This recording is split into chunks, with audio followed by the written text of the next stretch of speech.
Tira a mesa! A gente quer lhe ver, tira a mesa!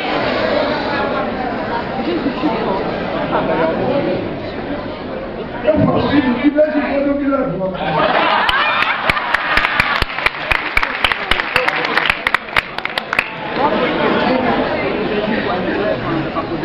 O povo vem.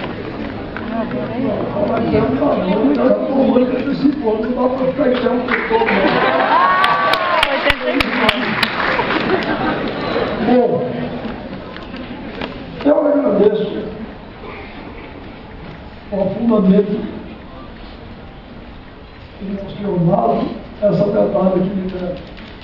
Agora, eu tenho que discordar.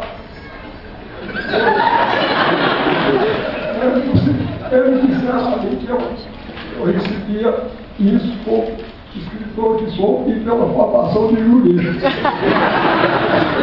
Eu vou dizer uma coisa, se fosse por essa eu não recebia medalha.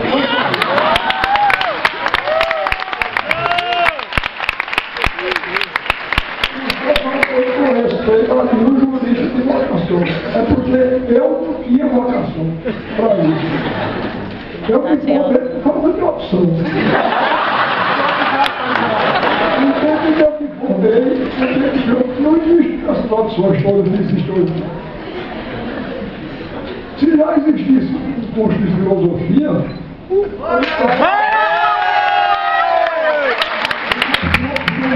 eu gosto, mas no meu tempo só era direito, medicina e engenharia. O pessoal de filosofia tá lá. Ele foi em outra somar. E eu falei, engenharia, não é o meu caso. Quem gostava de abrir barriga e vai na ficha de não é o meu caso. Quem não dava para nada, ia estudar direito.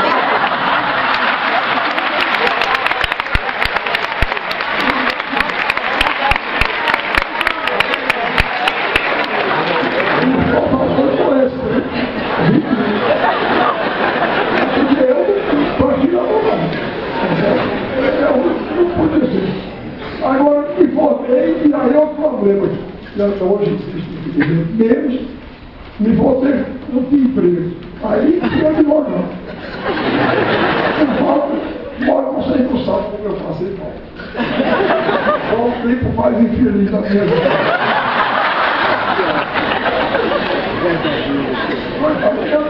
Eu me lembro do velhinho, que foi uma vez me procurar, ele era senhor de engenho, e eu engenho lá perto disso, de Jaboatão. E ele chegou lá e disse, doutor, eu vim procurar o senhor, porque eu tenho um vizinho horroroso. E eu sou bom no meu jeito, tenho minha escritura. Ele disse a minha escritura é falsa.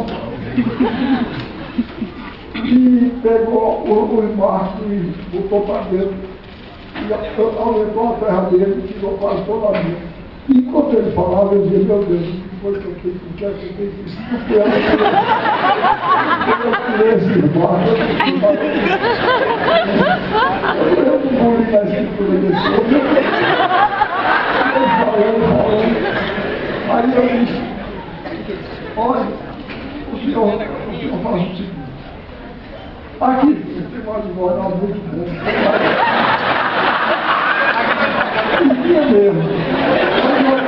Eu estou no advogado de Oliveira. E você está falando, eu vou procurar o advogado de Oliveira, que ele vai defender o senhor. Aí ele disse, o senhor não está achando meu direito bom, né? O senhor não está achando. Mas já para ele, porque ele, inclusive, pode já botar. Quando eu me lembrava para quantidade de papel que eu ia tirar de certidão, para o meu juiz. Aí eu disse, olha, o senhor vai procurar o doutor Golgós, o senhor vai ser muito melhor servido do que comigo. Aí ele olhou para mim assim e disse, doutor, eu vou, agora eu vou dizer o seguinte, o senhor deixa isso, o senhor não está para isso.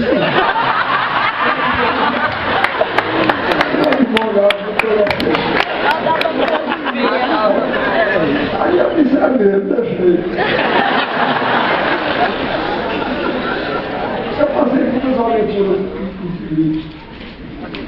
Outra causa que apareceu uma vez, chegou o senhor Juninho e disse, eu vim aqui, porque o meu cachorro mordeu um lobo e eu quero que o senhor me defenda.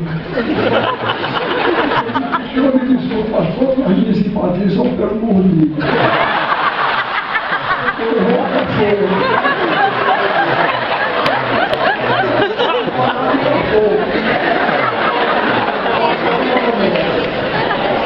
Mas, felizmente, o pessoal está me ligando, essa combate, já leva tudo isso e dá.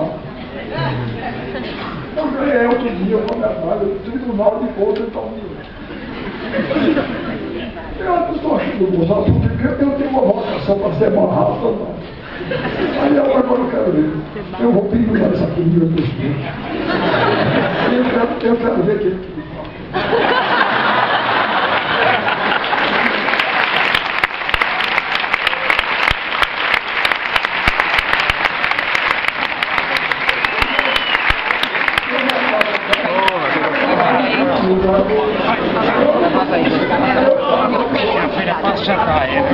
Não, isso aí é mais autoridade, não vai ser não.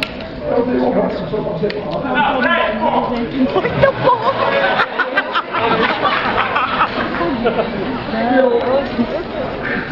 Eu não sei se você sabe disso. Ele falou, por quê? Na capital, no centro da cidade se chamava Paraíba, e nasci no Palácio do Rio, porque meu pai era observador.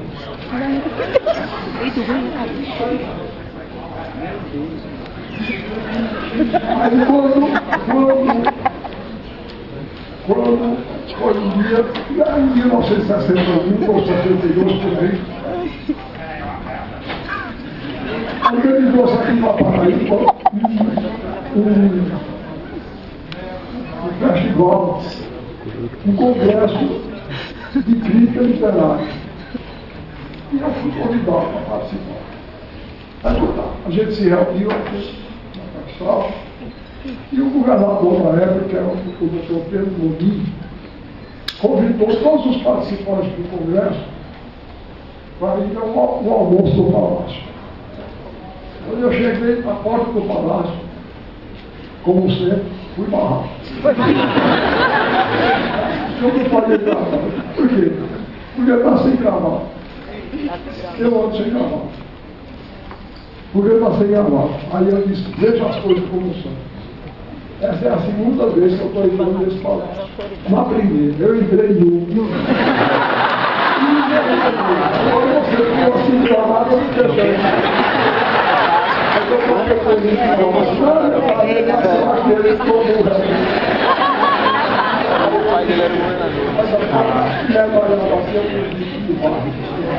Sai daqui. Pois bem, eu resolvi falar. Meu irmão Marcos, ele dizia que eu só falava sobre o assunto. Ele dizia que conhecia desde o menino. Se eu só falar sobre o assunto era a raiz popular da cultura brasileira. E realmente era a minha obsessão minha isso, que eu falo, mas eu sou chamado para falar um lugar mais diferente. Uma vez eu fui chamado no Recife para abrir um congresso de psicanálise. Esse aqui foi meu aluno, sabe? Então, o que é que eu vou falar? Eu me lembrei que eu conhecia a teoria de Freud sobre o cônjuge. Aí eu falei sobre a teoria de Freud, de jornalista, né? Aí, ó, sai por aí. Mas acontece que na plateia estava um psiquiatra. Gostou da minha aula. Aí não foi o outro seguinte. Ele promoveu um congresso de psiquiatria. Aí eu comecei a ficar preocupado. Eu não sou psicanalista nem psiquiatra. Se eu disser desse interesse dele, é porque eu sou um caso.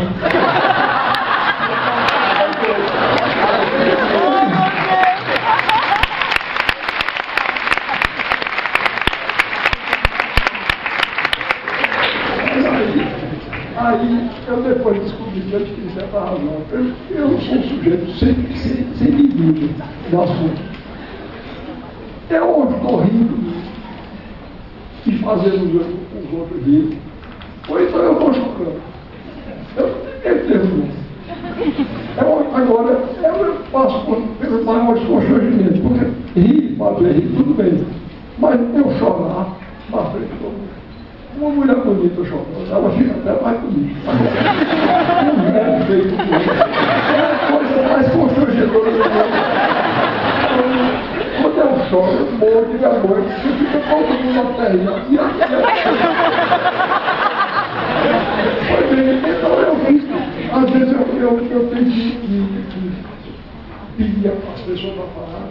Às vezes eu estou recitando um poema. E eu me emociono. E paro e começo a chorar. Não pensar que coisa triste. E hoje eu vou pedir a vocês, eu vou fazer isso. Mas eu vou fazer tudo para não me emocionar. Mas eu vou estar com ele, porque eu vou falar sobre alguns dos anos.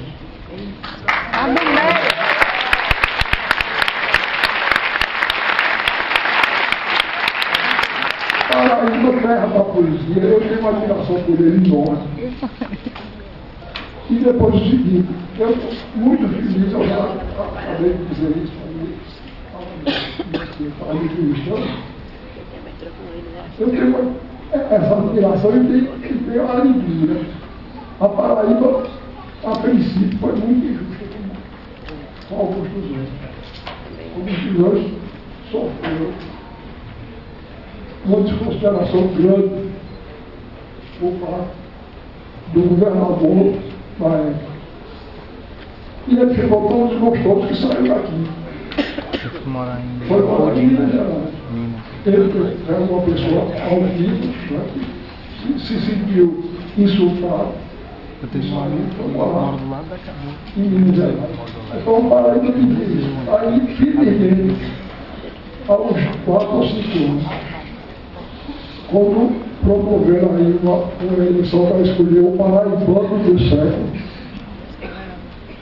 o meu povo, Deus conterrâneo, me deu essa alegria e dá a reparação à memória de Augusto dos Anjos, que elegeram Augusto dos Anjos o paraibano do século XX.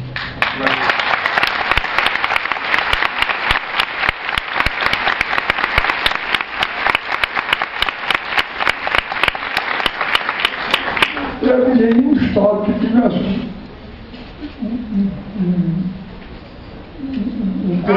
um conterrâneo com esse tipo tão bom quanto ele. A Paraíba é a campeã.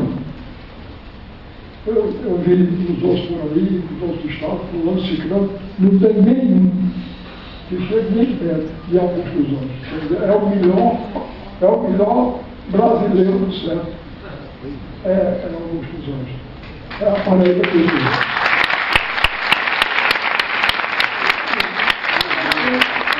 Eu tenho admiração em todas as pessoas que me conhecem, sabem da admiração que eu tenho com Euclides da Cunha.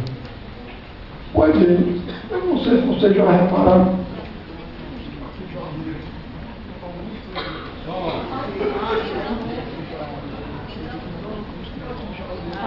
O som foi. O som! Não.